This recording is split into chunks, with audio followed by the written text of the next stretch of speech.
to rule over our situations. All right, very good. So,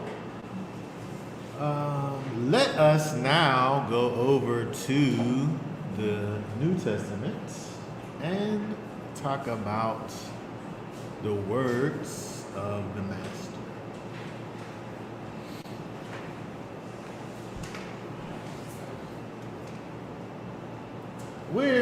This time we'll talk about the unbelieving brothers. The unbelieving brothers.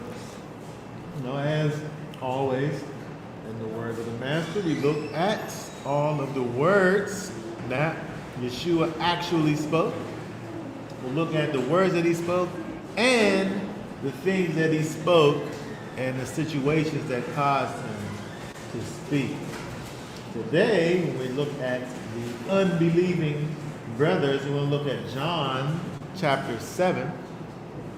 John chapter 7 and read 2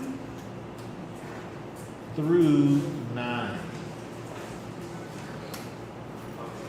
Got it? So John chapter 7, verse 2. And the festival of the Yehudim was near, the festival of Sukkot. So his brothers said to him, "Get away from here and go into Yehuda, so that your top ones also see the works that you are doing. For no one acts in secret, while he himself seeks to be known openly. If you do these works, show yourself to the world." For even his brothers did not believe in him.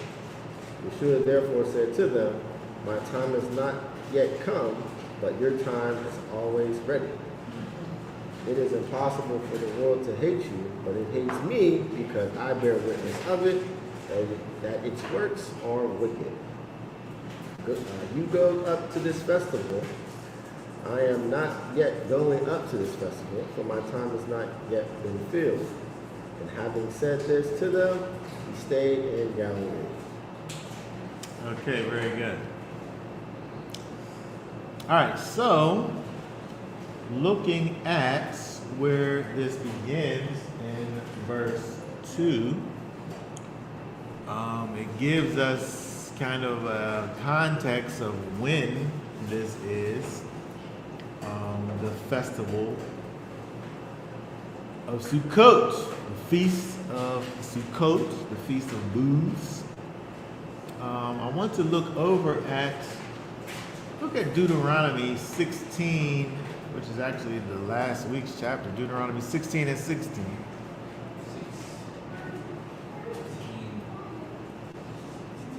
Deuteronomy 16:16. 3 times in a year, all your males appear before Yahweh your Elohim in the place which he chooses, at the festival of Nidot, and at the feast of Shavuot, festival of Shavuot, and at the festival of Sukkot, and none should appear before Yahweh empty-handed. Okay, very good. So we see in Deuteronomy this idea of the 3 pilgrimage feasts. When you was in the land, you was to go down to Jerusalem these 3 times a year, right? At Passover, at Shavuot, at Sukkot. And so it says over here that it's interesting when we look at this whole situation, because if we go back, and let's look at John 7 and 1. Look at the first verse there. What's that say? It says, "And after this, Yeshua was walking in Galilee, for he did not wish to walk in Yehuda, because the Yehudim were seeking to kill him." Okay. People was trying to kill Yeshua at this time. All right? And so Yeshua, he was a man. right? And it was getting close to these pilgrimage feast times, where he was supposed to go before the Most High or go to the temple and not go empty-handed. And so Yeshua at this time, he's saying, well, not dealing with what he's saying yet, but when we think about what is said about Yeshua at this time, he's in Galilee. There's people in Judah where he was supposed to go that's trying to kill him. Right? And so, just for that reason alone, I would think that kind of would be good enough reason for him not to go.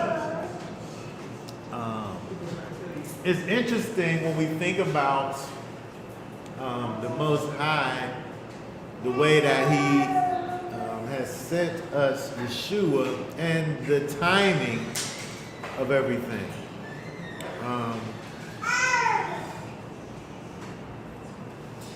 And the importance of the way in which Yeshua, his death, that it actually happened at a particular time. I think that this is interesting because, when we think about Deuteronomy 16, that looks like it's like a command. That looks like it's something that is supposed to be being done by those who are part of Israel. But Yeshua, when we look and we read over here, he ain't going. He said, "You go." He said, "Y'all go."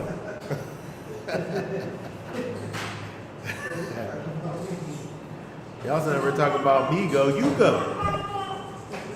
Which I think is an interesting thing. We look at the dynamic of this whole conversation. Yeshua, we learned that Yeshua was blameless according to the scriptures, right? But here's a situation where it seems as if, according to the law, he's supposed to be doing a thing, but he don't do it. But it's not just because he don't want to do it. It's because he's supposed to die next year. Not right now during Sukkot. Or when it's close to Sukkot. Like he's supposed to die at a particular time. He said if he go up in there, he's gonna die. It's a wrap. It's a wrap. It's over for him. Yeah, it's like it ain't my time yet. Right? And so he has a legitimate excuse to not do the thing that it seems like he's supposed to be doing according to the law. And the fact that, he is Messiah, he's come for a particular purpose. I'm pretty sure that his purpose is more important than any other thing that could have been done by him, right? But not only his purpose, but the timing of his purpose, because he could have died then. You would think maybe he could have just died right then. But I think the significance of when he dies is also important. That's why he dies when he dies. Right? When John sees him and calls him the Lamb of Elohim, nobody talks about this idea of a Lamb of Elohim, I think, but John, I don't think. But this idea of him being the Lamb of Elohim And the fact that he literally dies at the Passover is an important dynamic to his whole purpose and situation.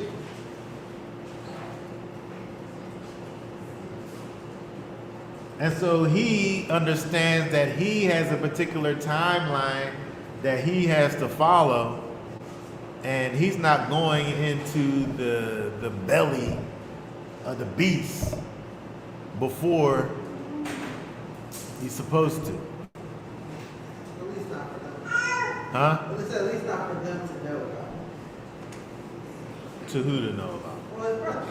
Oh, yeah. I mean, he's going to go, but he's Oh, I don't know if he's going to go or first not. in, yeah. So I mean, he's saying he's going to go, but he's just not going to tell them. I think that the key thing here is the idea of them not only wanting for him to go, but for him to be seen as he's going. Right? Because these brothers of his they're kind of wanting for his They're just speeding it up. they're wanting for his popularity thing that has been created to expand. For his everything that he do to be not hidden. Where Yeshua is, he has a plan that's separate from theirs. But there's some interesting things that are said by these brothers. I'm going to use finger quotes here, because are these his brothers in any sense?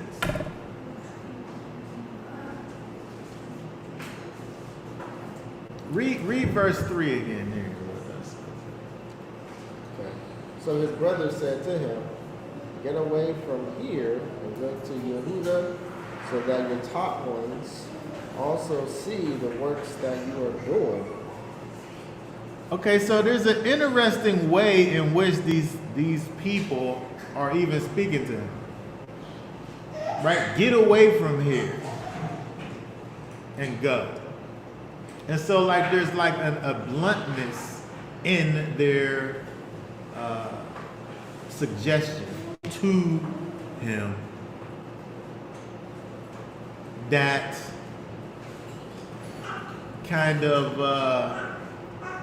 causes you to think about why is it that these people are talking to him like this? But when you think about his brothers, because of what we know of Yeshua and his mother, if he had brothers from his mother, he would be the older brother, right, with little brothers, right? And so little brothers is not going to be giving big brothers commands, right? Little brothers are not commanding their big brother. His teachers will do it. And so potentially some of the commentators say that maybe these are his stepbrothers from Joseph that wasn't from his mother, his older brother.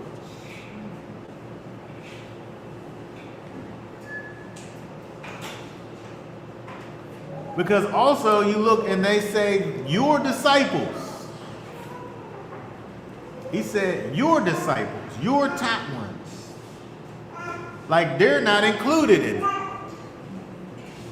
And then it comes right out and says over in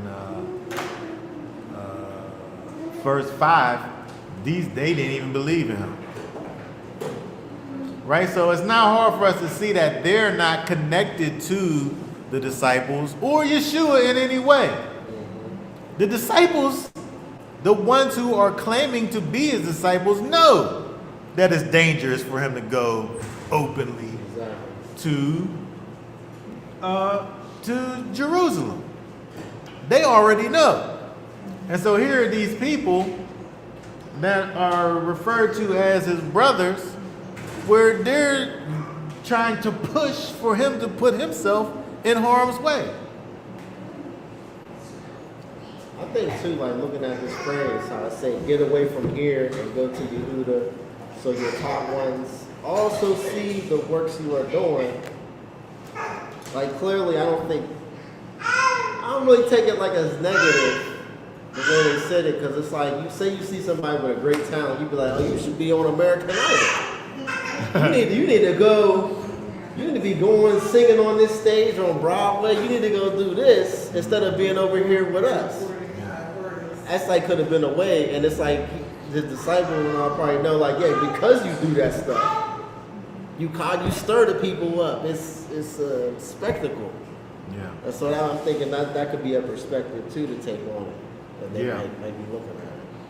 Yeah, if you think about it from a perspective of them kind of trying to be encouraging of the ministry,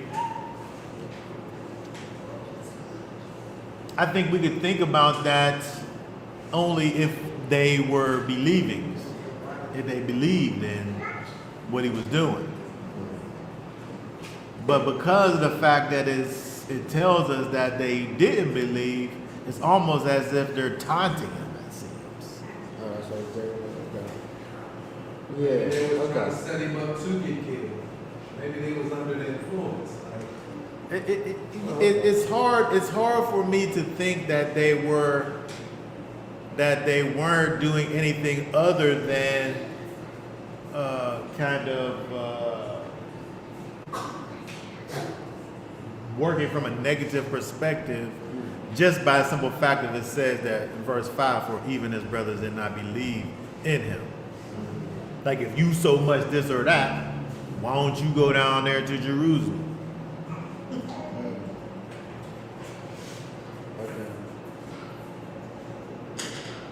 I think also just that he wasn't swayed by them. Huh? He wasn't swayed by them. Yeshua wasn't. Yeah. Oh yeah, because he says why though, right?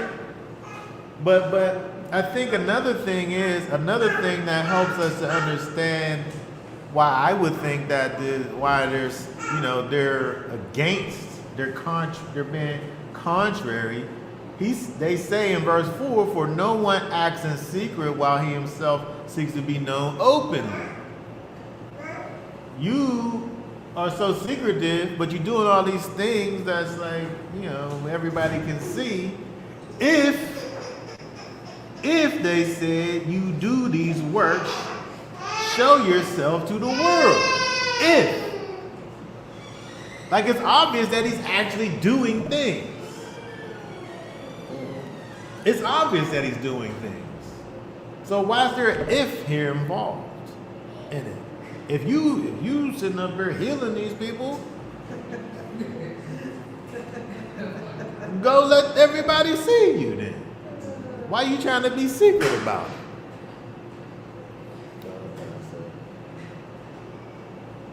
Like it's how they're talking about it. Because they can tell he's hiding anyway.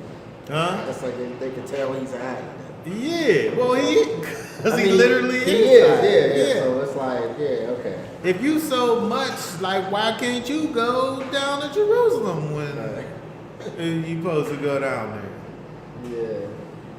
Reminds me where it says like a prophet is not conceived in his. That's what he said. Yeah. And so it probably is that these are his actual physical brothers, but just not. Yeah. Yeah, it's unclear because it don't say who they are. But because we know that they're not, because we know that they don't believe, even at this point, they don't believe, and the way that they're dealing with them, some of the commentators kind of say that potentially they're his half brothers, and not even the named brothers that we see in other places.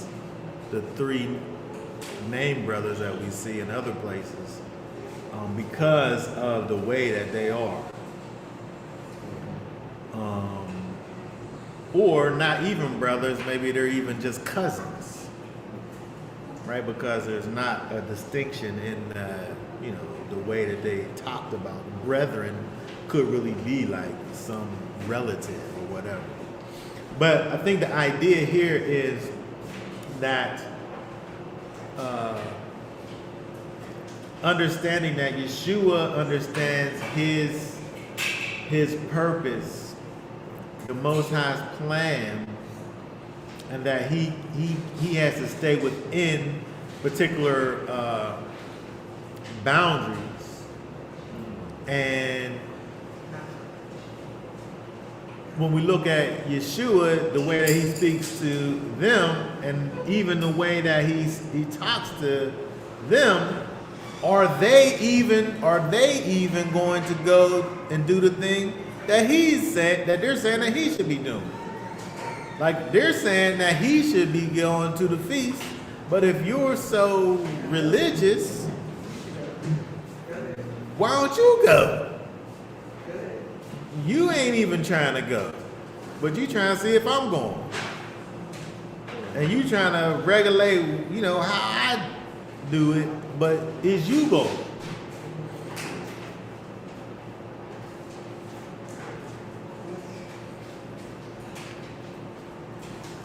But then he says to them over there in verse 6, which is interesting and which is kind of goes along with what I'm saying here, my time has not yet come, but your time is already.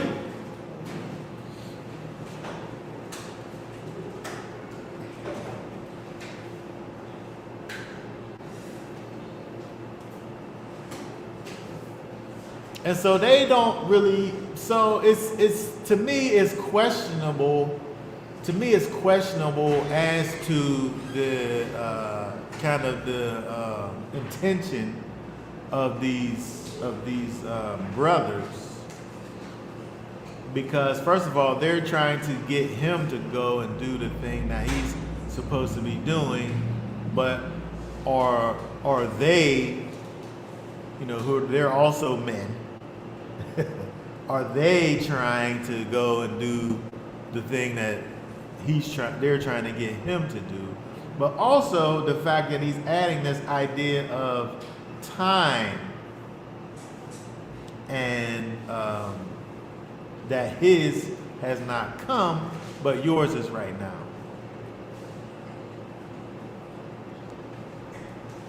But this verse 7 here, can you read verse 7 again for us? Yeah, verse 7. It is impossible for the world to hate you, but it hates me because I bear witness of it, that its works are wicked. Now, how is it that Yeshua even gets to this type of a situation in the conversation with these brothers here? Because, we potentially could look at this and say that they're trying to get him to do a righteous thing. Go to the feast. It's feast time. Go to the feast. They're trying to get him to go. Yeah, right. Right, because so it's not just the idea of him going, but to kind of continue this thing that has been created by Yeshua, and he's famous, right? He's viral, right, at this point, right? But when he says this thing here, it's impossible for the world to hate you. He said it's impossible for the world to hate you. They were obviously still. They in the world. They're in the world. They're of the world. The things that they do, the world likes. It's impossible for the world to hate them. But the thing that Yeshua is doing, the thing that they don't have an understanding of, is he's bearing witness of the world and the things that are in it. Because he is light. He is life. The world is darkness and death. He said, I bear witness of it, of the world, and the world and his works are wicked. If it's impossible for, it says it's impossible for the world to hate you, he's coupling them with the world. He's essentially saying that they're wicked.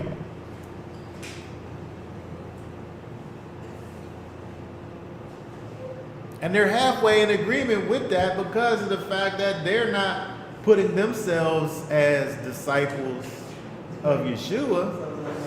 The disciples are someone separate from them, right? They talk about disciples in another way that's separated from them, right? And so Yeshua too puts them, these brothers, in the category of being in the world and being wicked. And so there's other places when Yeshua, people are talking about, hey, your mom and your brothers is out there. Why don't you go and let them in? You know, just what's about them? And he says, who's my brothers? Who is my mother?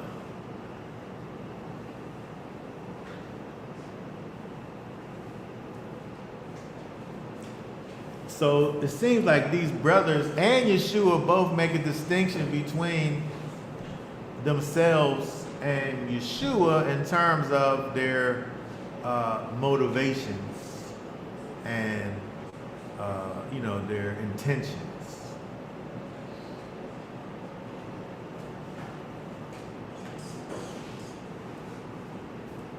And again, if they were apart, they literally says that they didn't believe, but if they were apart and they did believe, why would they be trying to cause obvious harm to or put Yeshua in a way that would bring harm to himself?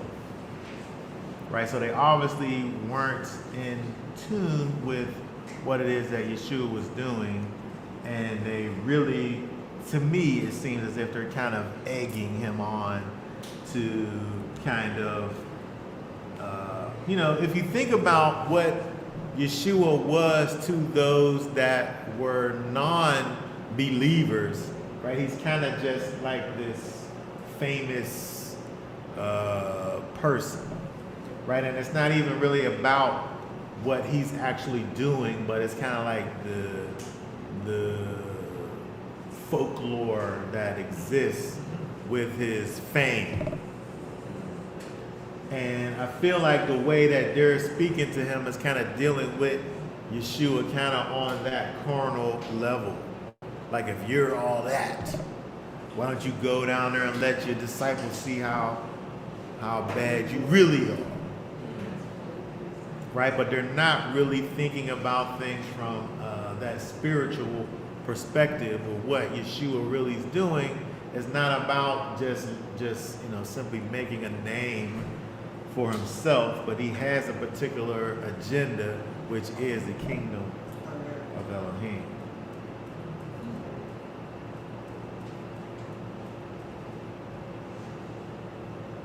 And so they're sitting up here talking about going to the festival, but what does that even mean? You're not doing these things to be seen by man. You're doing these things to be, for the Most High. And so he of course refuses, and he stays there in Galilee. But in verse 10, he goes up. Right. Yeah, but it's like kind of it's in a separate kind of a context. So, they're not only saying go, but to show yourself to the world that you go. Because another thing to think about is the fact that this idea of Messiah was, to some people, this idea of someone who was going to overthrow the government and the status quo. But even thinking about it only in that way, it's only thinking about it from a physical, carnal perspective. And he wasn't going for show. He wasn't going to be seen of men. All things that he's doing is for the purposes of the kingdom and for righteousness' sake. Right? He doesn't end up being there to do anything that's like unto what it is they was trying to get for him to do. He's going because that's that's what he does. Right? But the idea is that these brothers don't believe in what he's doing, what his purpose is, what his mission is. They don't even know. And he associates them with the world and with darkness and wickedness. Mm-hmm. And so, it's interesting that, we look at this here at this time because it kind of reminds me kind of what we was just talking about just a few days ago when we think about the idea of, trumpets and the idea of, having a mind that is, and a mind and purpose that's connected to the will of the Most High and the things that He has in mind. We have an agenda. We have a purpose that is about the kingdom, and that's spiritual. And then until you kind of get on board with that purpose, which is the Most High's purpose, you're in darkness. So you can't see what it is that the Most High will have for you to be seeing, and because you're part of the problem. And so, even if we give these brothers a benefit of the doubt for their motives, they're still not thinking about things fully from a spiritual perspective, because if Yeshua really was to do what it was that they were asking for him to do, he dies out of season, right? Even when Yeshua does go to Jerusalem at Passover time, it's not until he comes out from in a private dwelling that he's captured, right? Not until he hits the streets do they get him, right? Because he's still kind of working in the cloak of kind of secrecy, right? And so I think it's all about working within the plan of the Most High. The Most High has a plan and a time for things, and we have to, in the spirit, kind of seek to be in line with that, which these brothers, I keep putting in quotation marks, because I guess for all intents and purposes, they really could have been his actual brothers, who, even the ones that are spoken of that had a turn at some point. I don't think that's the case, but it's possible, right? But we have to seek to, because even if something sounds like it should be right, it's wrong if it's not in, if we're not kind of involving the Most High in our choices, right? Because I guess just on the surface, going down to Jerusalem sounds like a good idea, right? But the way in which we do things, I think, has to govern our actions. Because again, generally speaking, going to the feast should be good, right? But we have to know what it is that the Most High is desiring, know what the mind of the Spirit is, so that we're able to function properly. All right. So, does anybody have any thoughts, questions, comments?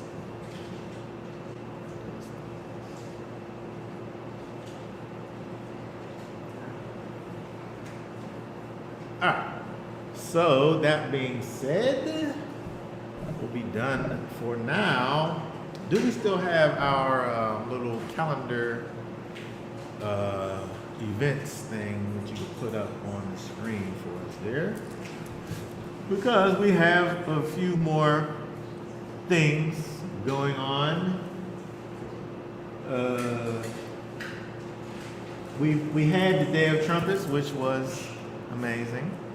We had a hallelujah good time out at Yom Teruah. But upcoming on September 14th, what's that? Is that next Shabbat? Next Shabbat. It's the 14th? Oh, yeah, it's the 7th now. So the 14th is next Shabbat, is the Day of Atonement. So we'll be keeping atonement on Shabbat right here on next Shabbat. Friday night, Saturday night fast. Yes, fast for the entirety of Shabbat, not just the. That is the we do fast. We do afflict our souls on the Day of Atonement. So we have that coming up, and of course the Feast of Tabernacles following 5 days after that. So, y'all willing, we'll be back on next Shabbat. And say for now, Shabbat Shalom. Shabbat Shalom.